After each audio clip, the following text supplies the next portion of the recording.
Hello दोस्तों, आप सभी का मेरे YouTube चैनल में स्वागत है। आज हम पढ़ेंगे अध्याय 5 हमारा पर्यावरण पारिस्थितिक तंत्र में ऊर्जा का प्रवाह our environment energy flow in the ecosystem का लेक्चर 12, जिसमें आज का हमारा टॉपिक है पारिस्थितिक तंत्र में मनुष्य का हस्तक्षेप, human intervention in ecosystem. Okay, तो इस टॉपिक में हम लोग जानेंगे कि जो पारिस्थितिक तंत्र में मनुष्य का क्या हस्तक्षेप अर्थात मनुष्य का क्या भागीदारी होता।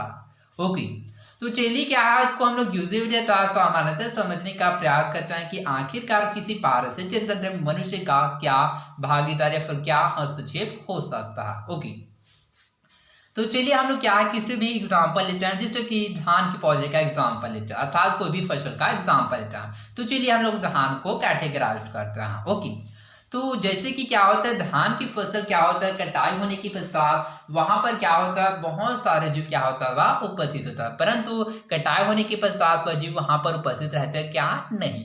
ओके, तो इससे क्या होता है कुछ जीव क्या होता है मर जाते हैं एवं कुछ जीव क्या होता है वहां से पलायन कर जाता है अर्थात वहां से दूसरी जगह पर चले जाता है। तो इस प्रकार से हम लोग कह सकते हैं कि पारिस्थितिक तंत्र में मनुष्य का हस्तक्षेप होता है, जिसकी वह कारण क्या होता है वहां पर जो उपस्थित जो पारिस्थितिक तंत्र होता है उसमें उपस्थित जो जीव होता है वह प्रभावित हो जाता है। ओके, तो आई होप आप लोगों को समझ आया होगा कि किस प्रकार से पारिस्थितिक तंत्र में मनुष्य का हस्तक्षेप होता है। तो इसी के बारे में हम लोग जानने वाले कि किस प्रकार से पारिस्थितिक तंत्र में मनुष्य का हस्तक्षेप होता है। तो चलिए आगे बढ़ते हैं।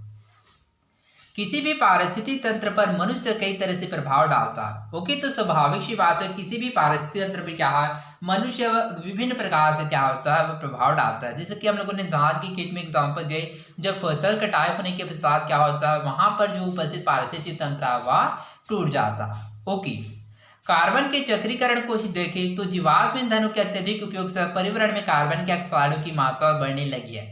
जैसे कि हम लोगों ने कार्बन चक्र में जाना था, उसमें कार्बन चक्र में क्या होता है कि जितने ज़्यादा हम लोग जीवाश्म ईंधन अर्थात जीवों से उत्पन्न ईंधन का उपयोग करता है उतना ज़्यादा क्या होता है कार्बन डाइऑक्साइड क्या होता है उत्पन्न होता है, जिसकी वजह से पर्यावरण में कार्बन डाइऑक्साइड की मात्रा बढ़ने लगा है। साथ ही हवा में कार्बन के कणों की मात्रा भी अधिक हो रही है, जिसकी वजह से जो हवा में जो कार्बन की जो मात्रा है वह बढ़ रहा है। ओके, सोचिए, चर्चा करें और नोट करें। ओके, तो यहाँ पर कुछ क्वेश्चन है, तो चलिए इसको हम लोग समझने का प्रयास करते हैं। किन अजैविक घटकों पर मनुष्य का प्रतिकूल प्रभाव पड़ा। ओके, तो यहाँ पर क्वेश्चन है कि किन अजैविक घटकों पर मनुष्य का प्रतिकूल प्रभाव पड़ा। तो जैसे कि अजैविक घटक जैसे कि हवा पानी एवं मिट्टी पर क्या है हवा पानी मिट्टी अजैविक घटकों पर मनुष्य का प्रतिकूल प्रभाव पड़ा है।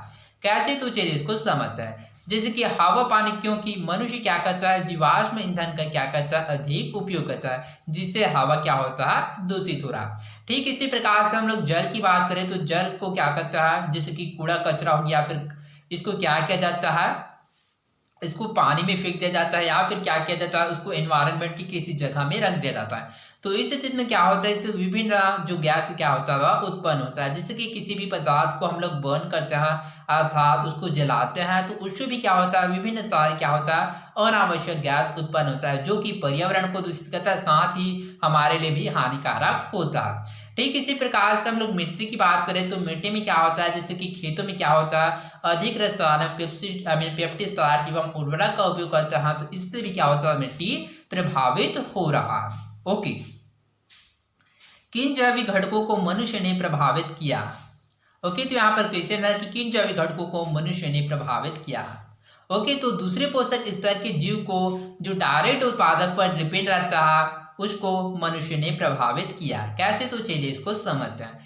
उदाहरण के लिए जैसे कि धान का पारिस्थितिक तंत्र। ओके, तो धान क्या होता है वह उत्पादक होता है, तो उस पर डायरेक्ट डिपेंडेंट अदर जीव जैसे कि छोटी कीड़े मकोड़े हो गया, चूहा हो गया, खरगोश हो गया, फिर गिलहरी हो गया। ओके, जब फसल कटाई हो जाता है तो इस स्थिति में क्या होता है जो वहां पर उपस्थित जो ये सारे जो जीव होता है वह वहां पर उपस्थित रह पाता है क्या नहीं। ओके, तो वह वहां से क्या करता है वह कुछ पलायन करता है और कुछ वहां से मर जाता है। तो इस प्रकार से हम लोग कह सकते हैं कि दूसरी पोषक स्तर के जीव जो डायरेक्ट उत्पादक पर डिपेंड रहता है उसको मनुष्य ने प्रभावित किया है।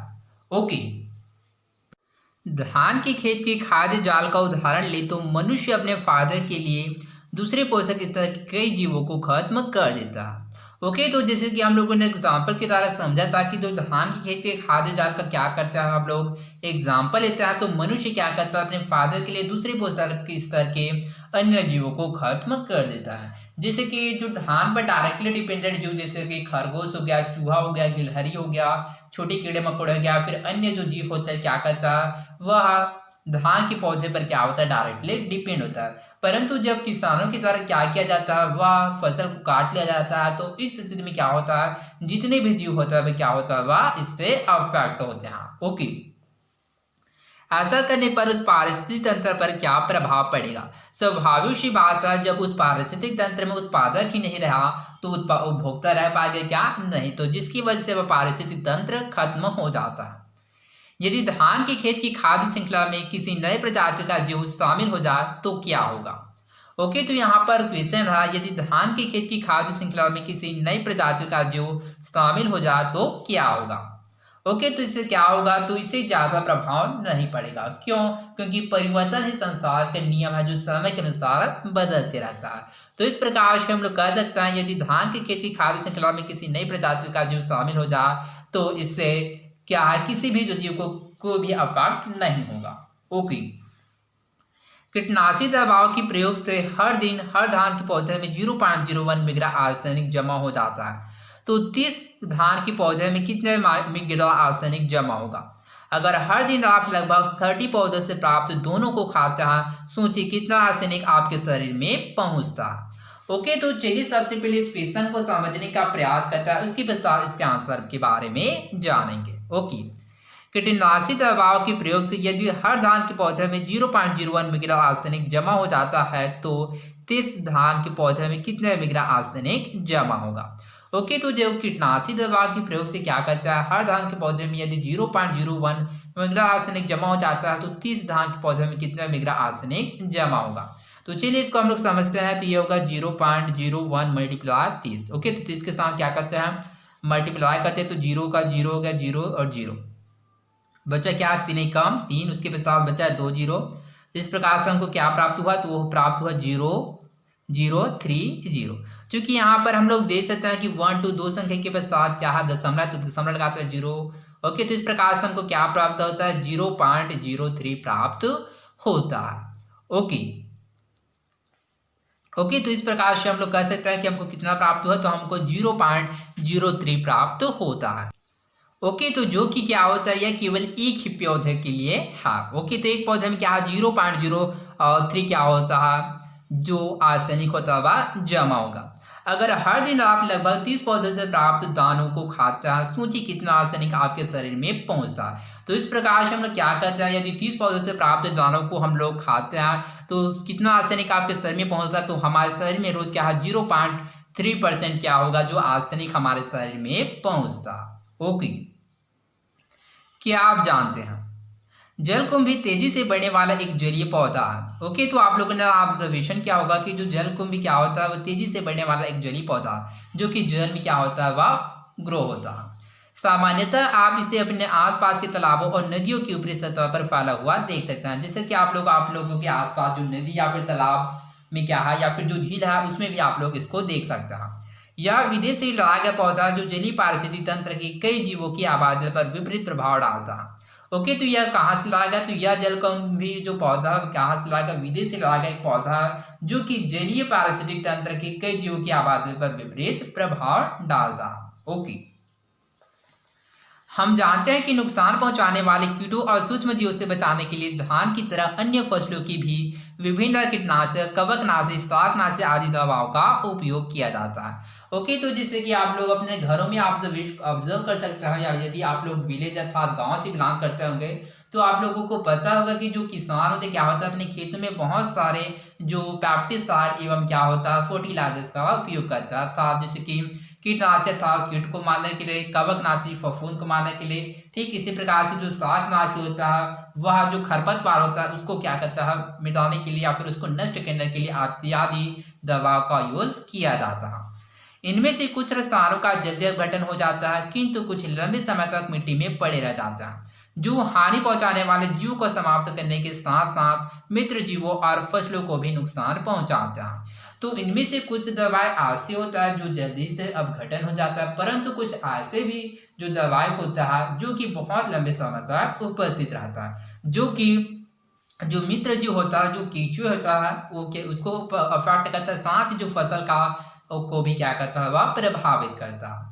ओके, तो इसमें आप लोग याद रखिएगा कि जो मित्र जीव किसे कहा जाता है, जो कीचुए होता है, अर्थात जो जिसको हम लोग सामान्य वे में गेंगरवा के नाम से जानता है, उसको मित्र जीव या फिर किसान मित्र के नाम से भी जाना जाता है। क्यों?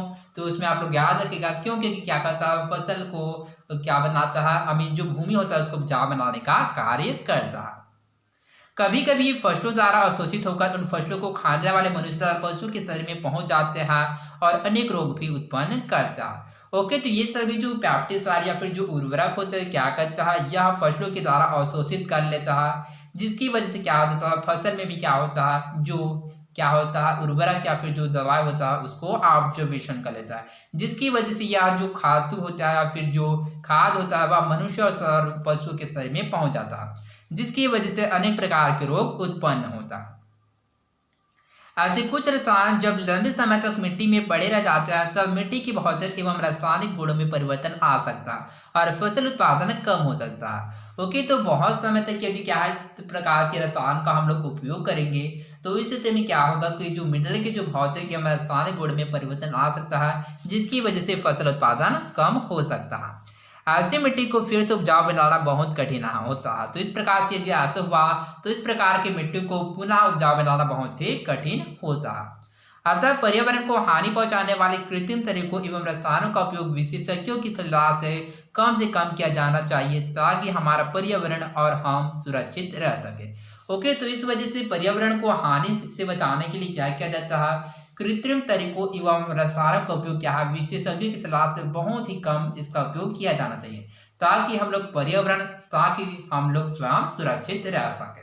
ओके, तो चलिए यहाँ पर कुछ क्वेश्चन है। ओके, तो इस क्वेश्चन का आंसर आप लोग कमेंट बॉक्स में बताएगा। ओके, तो मैं कुछ आप लोगों के लिए क्या हिंट दे रहता हूँ कि आप लोग इसका आंसर किस प्रकार से लिखना। ओके, तो जैसे कि पहला, अपने घर या साला के आसपास मनुष्य के हस्तक्षेप के कारण पर्यावरण को हो रहे नुकसान के अन्य उदाहरण के बारे में लिखें। ओके, तो जैसे कि हम लोग देख सकते हैं, पहला वाहनों तथा फैक्ट्रियों से निकलने वाले गैसों के कारण हवा क्या होता है, दूषित हो गया। ठीक इसी प्रकार से दूसरा, मानव कृतियों से निकलने वाले जो कचरे है उसको नदियों में छोड़ा जाता है, जिससे क्या होता है, जल प्रदूषित हो रहा है। तो इस प्रकार से आप लोग क्या इसका नुकसान को लिखना। ठीक इसी प्रकार से दूसरा क्वेश्चन है, पर्यावरण को हानि से बचाने में आपकी क्या अपनी भूमिका क्या, लिखें। तो जैसे कि पर्यावरण को हानि से बचाने में हमारी क्या भूमिका हो सकता है, तो पहला है कि जन जागरूकता, अर्थात लोगों को क्या हम लोग इसके प्रति जागरूक कर सकता है ताकि हम लोग इसका पर्यावरण को संरक्षित कर सकें। दूसरा है ज़्यादा से ज़्यादा पेड़ लगाकर, ताकि यदि हम लोग अत्यधिक पेड़ लगाएंगे तो इस स्थिति में क्या होगा कि जो पेड़ पौधे हो गए वो क्या करता है, जो कार्बन डाइऑक्साइड वो क्या करता है, ऑब्जर्वेशन करता है, जिस वजह से क्या होता है वह पर्यावरण को संरक्षित कर सकता है। ठीक इसी प्रकार से खेतों में क्या होता है, कीटनाशक रसायनों को छिड़काव पर क्या है, बहुत ही इसका उपयोग करना चाहिए ताकि इस प्रकार से हम लोग खेतों को भी क्या कर सकते हैं, प्रोटेक्ट कर सकते हैं एवं पर्यावरण को सुरक्षित रख सकते हैं। ओके, तो आई होप आप लोगों को समझ आया होगा। तो आज के लिए बस इतना ही, मिलते हैं अगले वीडियो में। धन्यवाद।